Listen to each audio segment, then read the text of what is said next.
El siguiente proceso eh, se llama proceso isobárico. Profe, ¿Eh? una pregunta. ¿Puede que el nombre dé como una pista de lo que es? Digamos, el isotérmico es de la que temperatura es constante. El isobárico, por lo de bárico, es, o sea, ¿eso revela algo o no?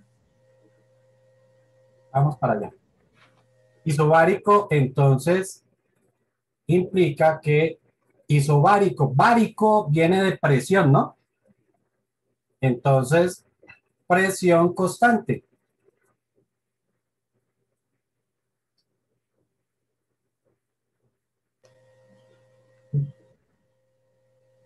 Sale eso de ahí. ¿Listo? Entonces, en un proceso, recuerden pues que estamos hablando de procesos, ¿qué?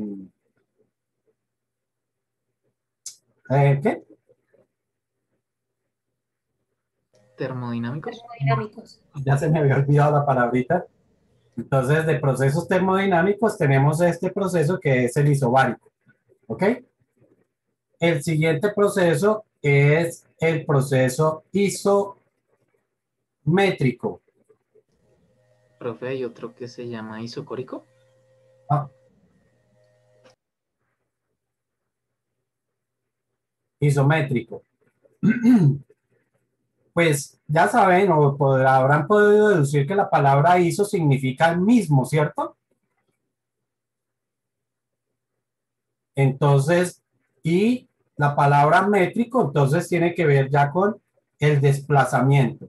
Significa que un proceso isométrico es un proceso que se trabaja con volumen constante. ¿Ok? Volumen constante. Si el volumen se mantiene constante, yo les había dicho a ustedes por allá en un ejercicio que cuando uno tiene un gas contenido dentro de un cilindro, ¿cierto? Entonces puede ser que yo realice trabajo sobre el gas, ¿cierto? Yo les ponía el ejemplo de el caso de una jeringa. Si yo eh, oprimo la jeringa, ¿cierto? Ejerzo una fuerza sobre la jeringa, lo que va a ocurrir es que el émbolo se desplaza. Al desplazarse el émbolo, pues lo que va a ocurrir es que eh, el volumen disminuye. O por el contrario, en este caso se ejerce trabajo sobre el gas. Sobre el gas. ¿Qué puedo entonces considerar con respecto al volumen? ¿Aumentó o disminuyó? ¿Qué dicen? Profe, ¿podría repetir? Disminuye. Disminuye. Disminuye, profe. Claro, disminuye el volumen. ¿Ok?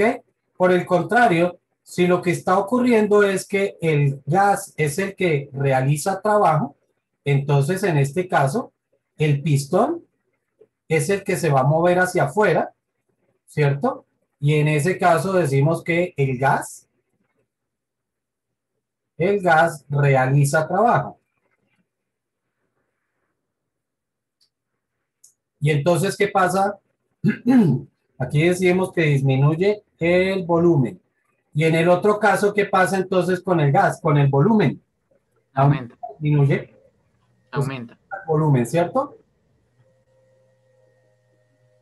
Y si el volumen aumenta, ¿significaría que la presión disminuye? Efectivamente. Ya lo habíamos visto que el volumen y la presión son inversamente proporcionales según quién. ¿Quién dijo eso? Que el volumen y la presión son inversamente proporcionales. El señor Gay-Lussac. ¿Recuerdan cuando lo vimos, cuando vimos la ley de Gay-Lussac? Y él decía que esas dos variables son inversamente proporcionales, la presión y el volumen. Profe, ¿qué es lo que dice después de sobre? A ver, a ver, a ver, a ver. En el primero, en el de arriba. Ah, sobre el gas. Ahí dice sobre el gas. Ok, gracias. Listo. Entonces, decimos que cuando el gas realiza trabajo, aumenta el volumen. Pero entonces, ¿qué pasa en un proceso isométrico? Porque el volumen ni aumenta ni disminuye, el volumen se mantiene constante. ¿Qué puedo decir?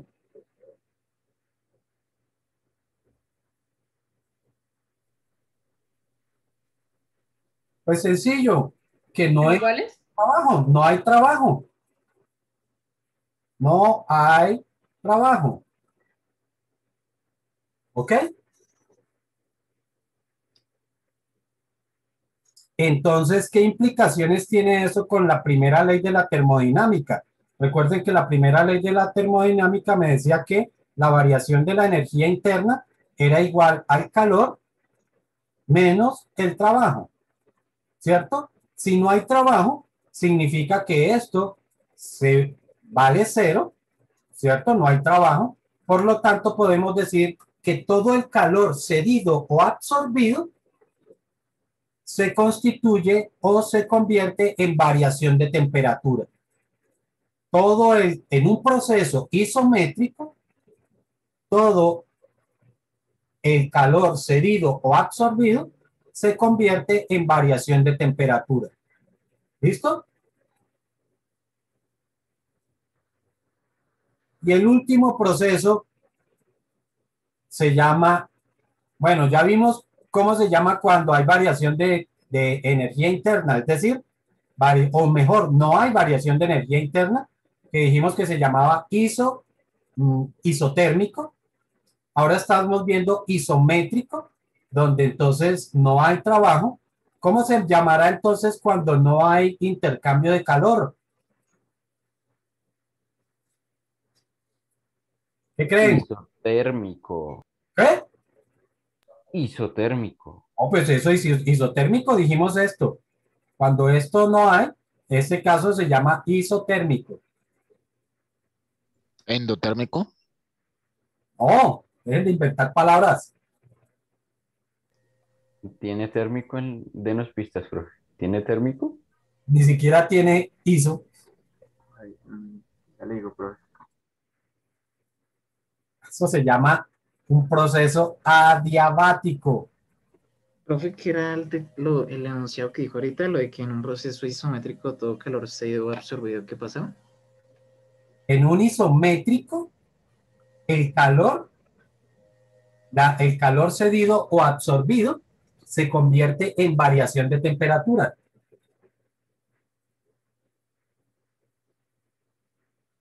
Aquí es que igual. Profe, ¿cómo era esa? ¿Qué significaba? Es que voy Adiabético. para acá. Adiabático.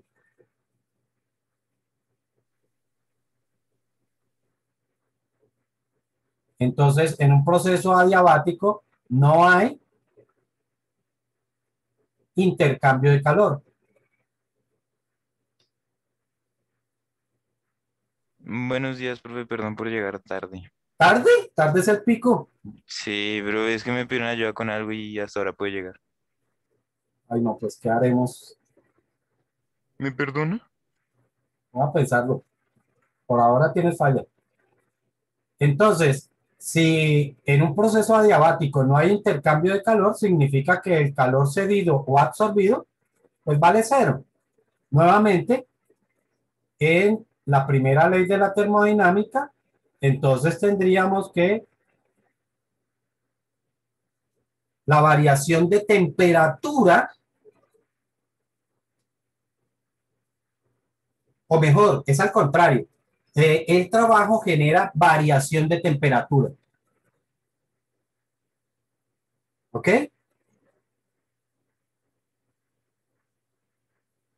¿Alguna pregunta hasta ahí? Menos mal. Nosotros habíamos visto por ahí en un ejemplo, o a partir de un ejemplo, nosotros construimos o vimos lo que ocurría con eh, la presión y el volumen.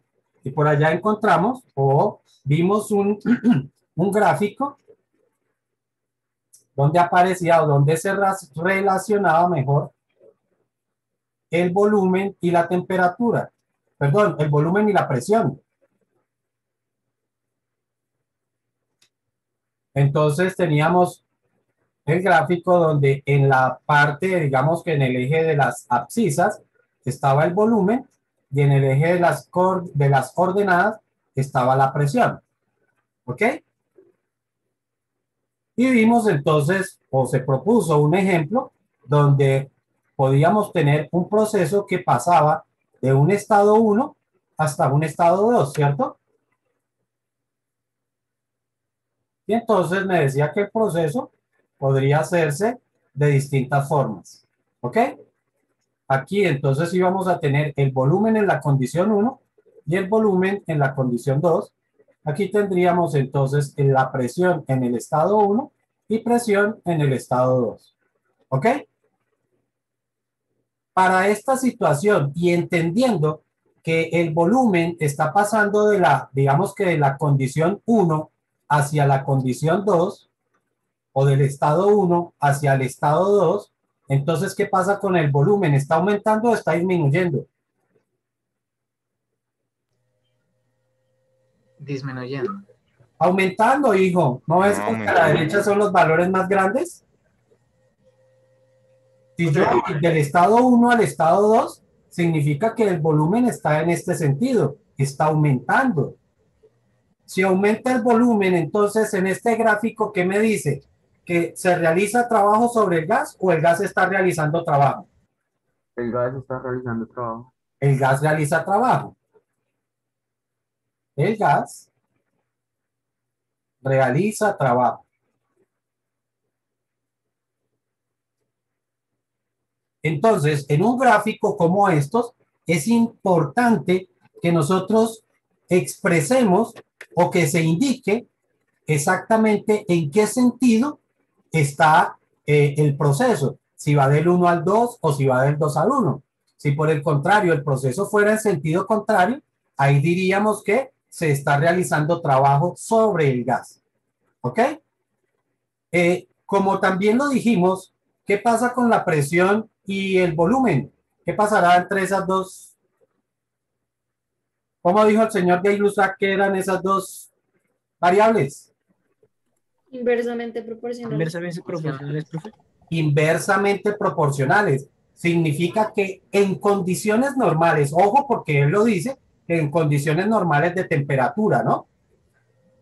Si la presión es inversamente proporcional al volumen, ¿cierto? Que lo diríamos de esta forma, entonces lo que va a ocurrir es que debería existir un cambio de esa forma. Sin embargo, para nuestro gráfico, tanto la presión como el volumen están aumentando. O sea que en este gráfico me está mostrando que no hay una relación inversa, es una relación directa. Y entonces, ¿qué pasó? ¿Sería que se equivocó el señor Gay-Lussac? No, Entonces, ¿qué diríamos?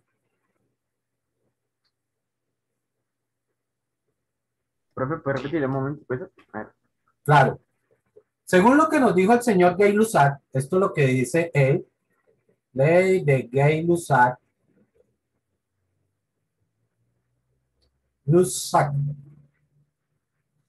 él nos dice que la presión es inversamente proporcional al volumen, ¿cierto? Significa que cuando una aumenta, la otra tiene que disminuir. Sin embargo, en el gráfico de presión versus volumen que yo les estoy mostrando, eso no está ocurriendo. Tanto el volumen como la presión están aumentando. Y entonces, vuelvo y repito, ¿será que el señor Gay-Lussac se equivocó o qué? Profe. También me equivoqué yo con ese gráfico. Sí, Sí, me di cuenta, profe. ¿Yo me equivoqué? Sí, Sí. profe. Un errorcito. Por Dios. ¿No saben que su profe nunca se equivoca? Sencillo. En una situación como esta, lo que está ocurriendo es que efectivamente tiene que estar entrando en juego otra variable. ¿Cuál otra variable entonces tiene que ser? Pues la variable temperatura. Temperatura. Claro. La otra variable temperatura es la que está entrando en esta situación. ¿Listo? Por eso es que también tenemos la ley combinada, ¿cierto? Que nos dice que P por B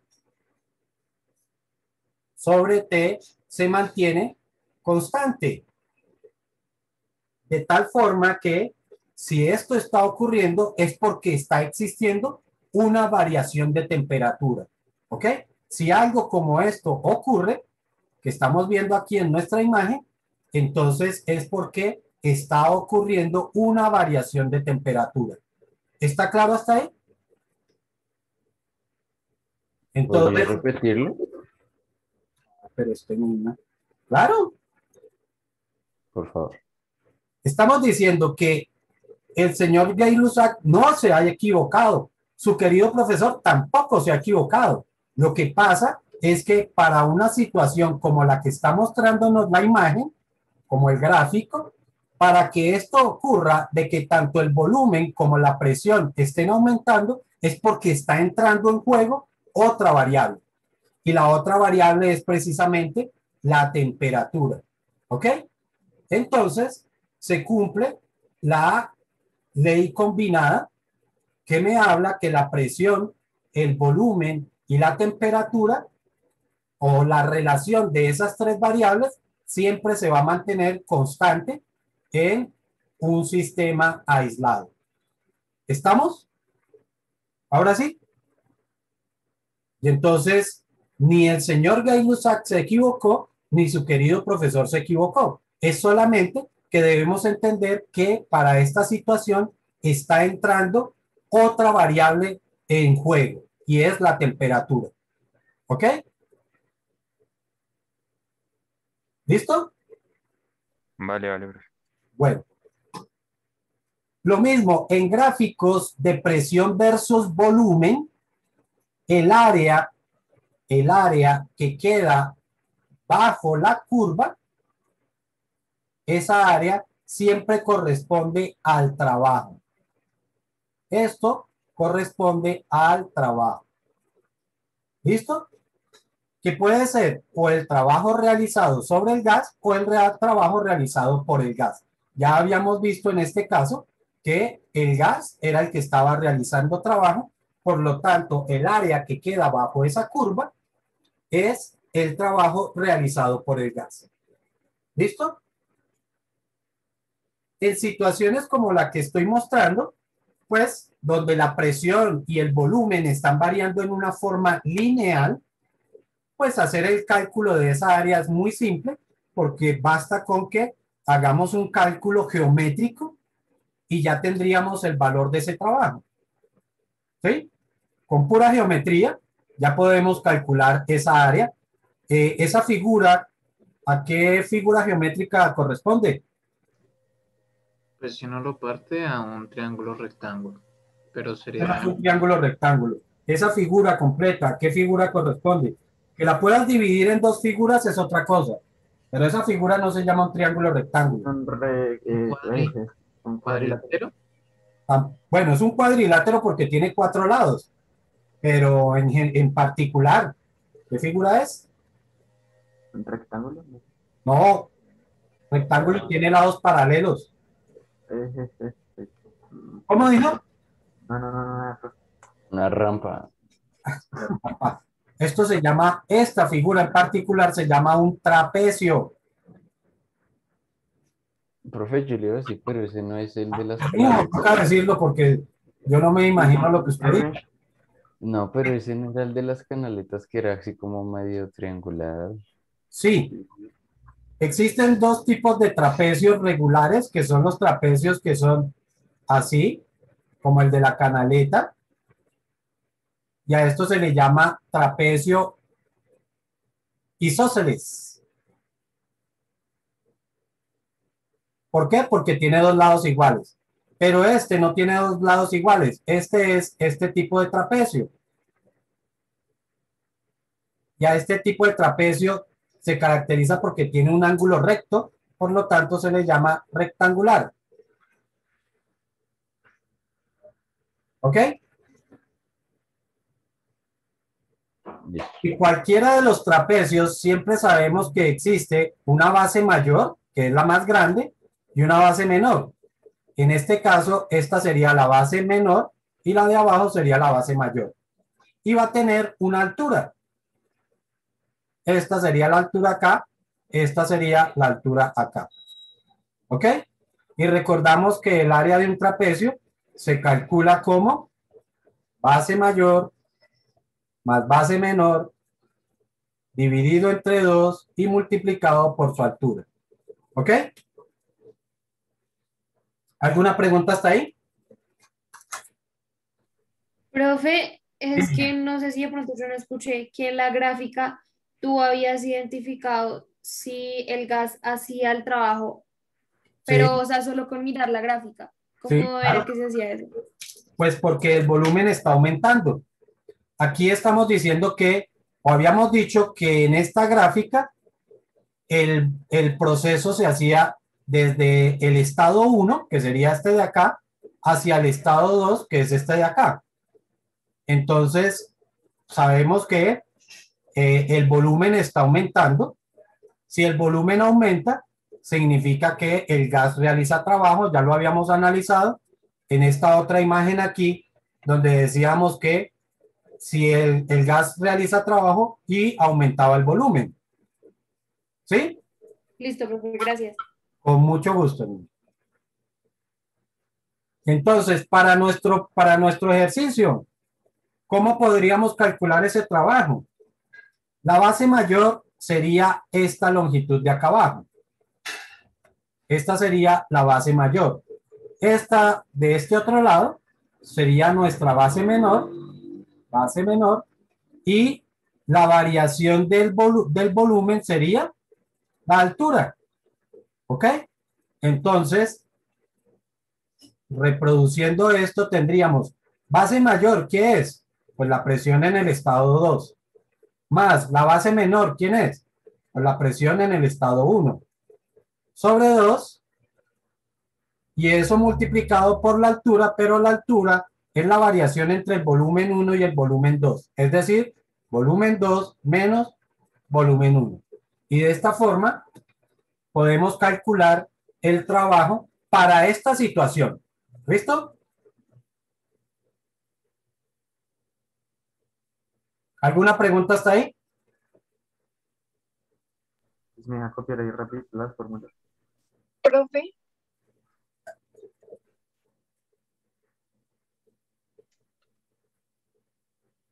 Profe, creo que Mariana habló. Dime. este, ¿por qué utilizaste lo de las bases, las presiones y no los volúmenes? Porque es que nuestro trapecio, si tú lo miras, ese trapecio es este mismo, solamente que está girado hacia la derecha, hacia la izquierda, mejor. Es Ah, esta ya, misma. ya, ya leí, es que no le había visto la forma. Ah, ok. Sí, aquí estaría el ángulo de 90 grados, ¿no? Del que estamos hablando ahí en la imagen.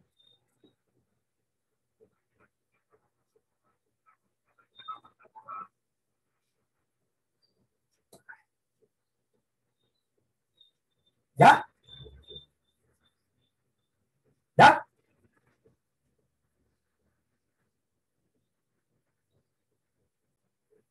Podemos tener situaciones donde el gráfico de calor versus temperatura, perdón, de presión versus volumen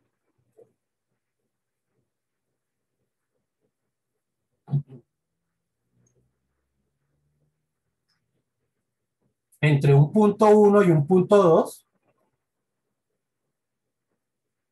no importa en qué sentido se realice, si está aumentando o está disminuyendo el volumen. Es decir, si voy del estado 1 al estado 2 o en sentido contrario, corresponde a algún tipo de curva. ¿Ok? Entonces, en ese caso, de todas formas, el trabajo sigue siendo el área bajo la curva. Sigue siendo esto de acá.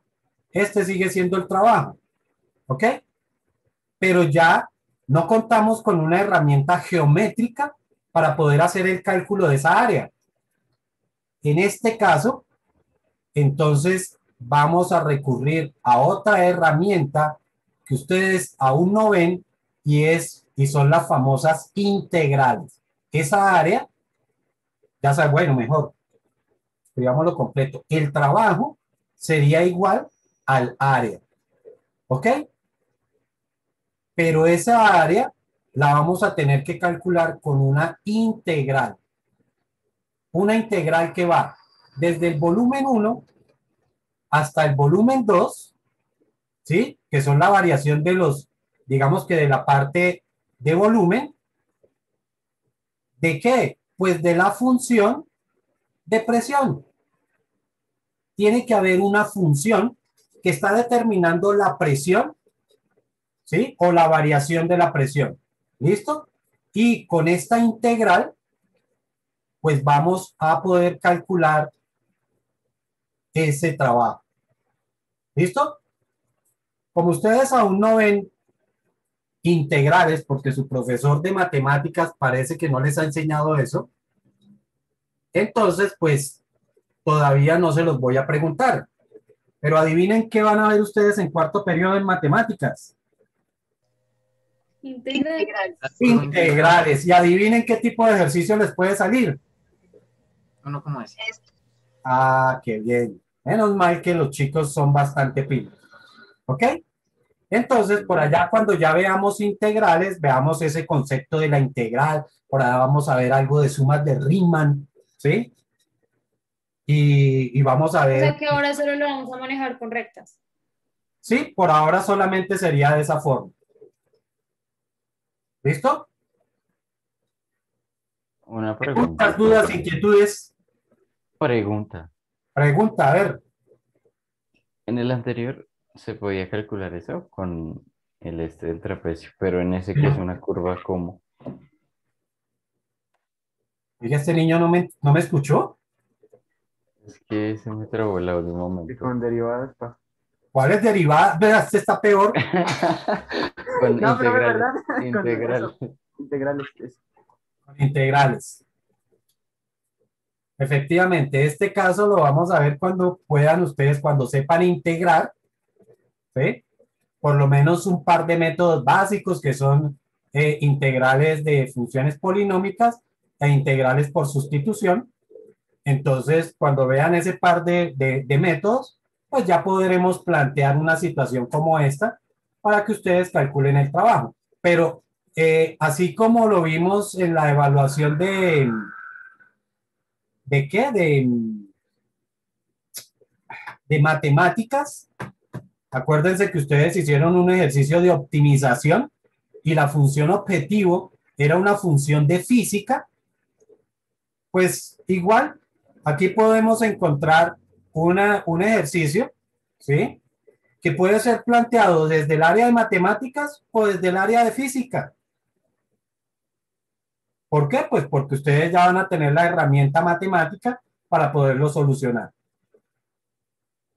¿Ok?